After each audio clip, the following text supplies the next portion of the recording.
Hey everybody. So this is my a little bit more in-depth look at the signing of Ilya Kovalchuk by the Montreal Canadiens. So they signed him to a 1 year, well, I guess the balance of this year, $700,000 in the NHL and 70,000 in the AHL, which doesn't really mean anything because he's not going to the AHL, especially for 70,000. And it's a two-way contract. He is 36 years old. He was with LA earlier in the season, didn't work out there. He signed with LA last year. He has played 81 games with LA between last year and this year.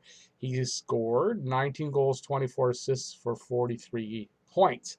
This year he's played 17 games and he had 3 goals, 6 assists, 9 points. In his career, let's do that. 436 goals, 423 assists, 859 points in 897 games played in the NHL. He's been playing in the KHL for the last few seasons. Well, not last, a few seasons before last season. So why would Montreal sign him? I originally thought, well, maybe this is them saying that Brendan Gallagher is going to be out longer than first thought. But apparently that's not the case because Bergevin said also that Brendan Gallagher is already starting to feel better. And he may not be out as long as they had originally thought. So it's a possibility that Gallagher won't be out all season like I feared. And he may be back sooner than we think, which could only be a good thing. So why would they sign Kovalchuk? Well, look, we've got Gallagher out, Armia, Drouin, Byron. That's 4 of our top 9 players out to injury. So we need somebody in to fill the gap. This is, and really, what does it cost? There's a no, what's the word I'm looking for? There's no risk here. There's no risk in this signing at all. If he doesn't work out, he doesn't work out. They're paying him peanuts, and they need. I mean, maybe he does the job. He'll be a power play specialist. You got to look for it. He's not going to be a first liner. I know everyone seems to have him penciled in Galley's spot, and I originally thought that earlier today, but it doesn't make any sense. He's slowed down at his age. He's not going to be able to keep up with the minutes that the first line plays. You kind of essentially want to see the guy somewhere around 12 minutes a game. You want to give him all the power play minutes he can eat up, whatever the term is, and some 5-on-5 play. And if he shows he can play 5-on-5, then all the better, and he can play a more solid role. So what line he would be on, I don't know. I really don't know how they'd approach it.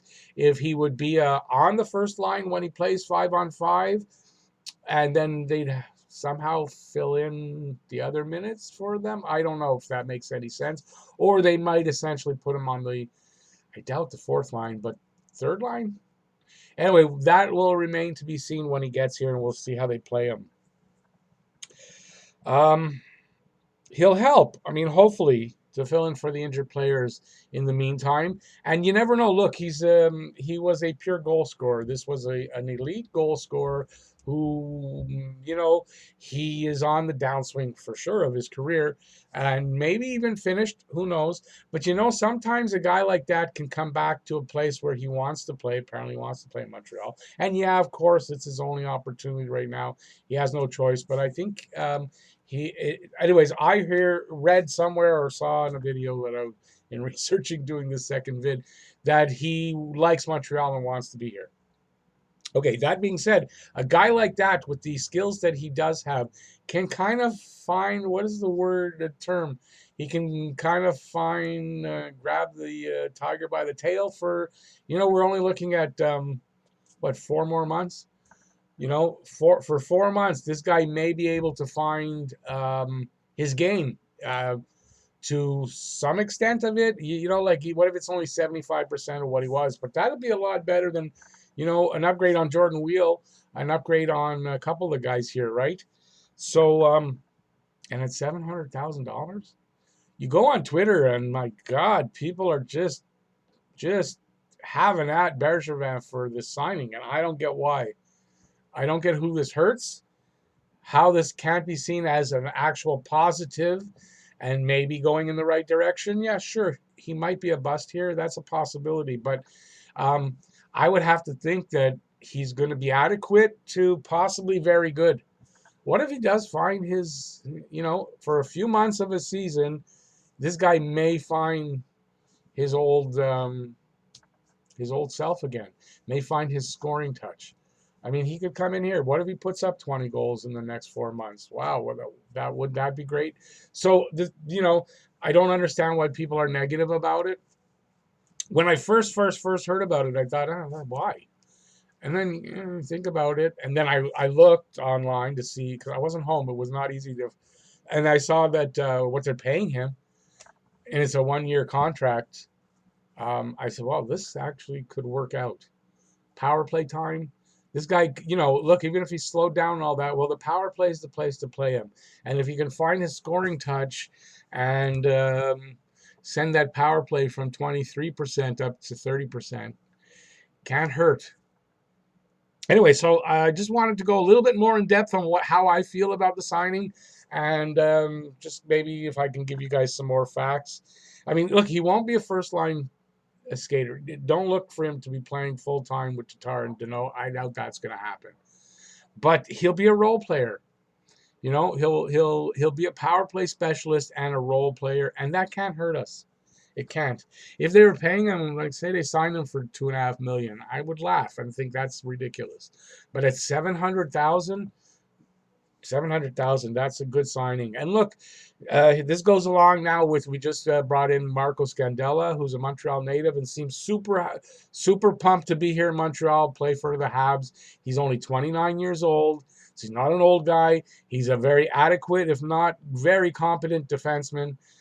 They've got him slated in to play with Fleury on the third pairing, but I kind of think that's just to start off, get him acclimated into Montreal. I have a feeling we'll see him step up into the second pairing, playing with Petrie. But I mean, we'll see how that goes. But I kind of think that's what it's going to go. So we've got the addition of Scandella, so that's the left side defenseman. Maybe not the ideal one that we needed, but he's definitely going to be quite adequate and do a good job the rest of the way. I really feel that. And you never know, a guy like that will probably will want to sign here next season. And look, Brett Kulak probably might have played his last regular stint as a defenseman here in Montreal. He's going to take over for Riley as the extra.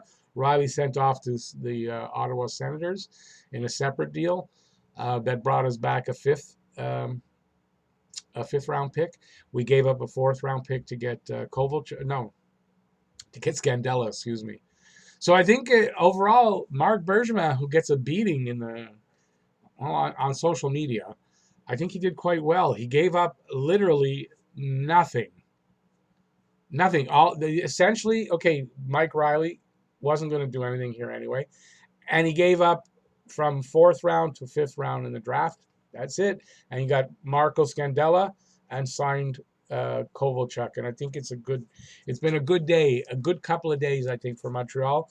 Proof will be in the pudding in the games to come. Don't look for Kovalchuk on Saturday. He's having trouble with his visa or whatever. It's unlikely he'll play Saturday, but he'll probably be the next game after that. And Scandella will be in the lineup on Saturday. Playing against Pittsburgh, I do believe Scandella played it for Pittsburgh, but I'm not 100% sure. Okay, so I just wanted to bring you that. Thanks, everybody, for watching this video. If you like the video, give it a thumbs up, and you can subscribe and ring the notifications bell, and that's going to get you more videos like this and your daily fix for Bleu Blanc Rouge. So once again, thank you, everybody, and go Habs, go! Let's see how this works out starting tomorrow. Bye, y'all.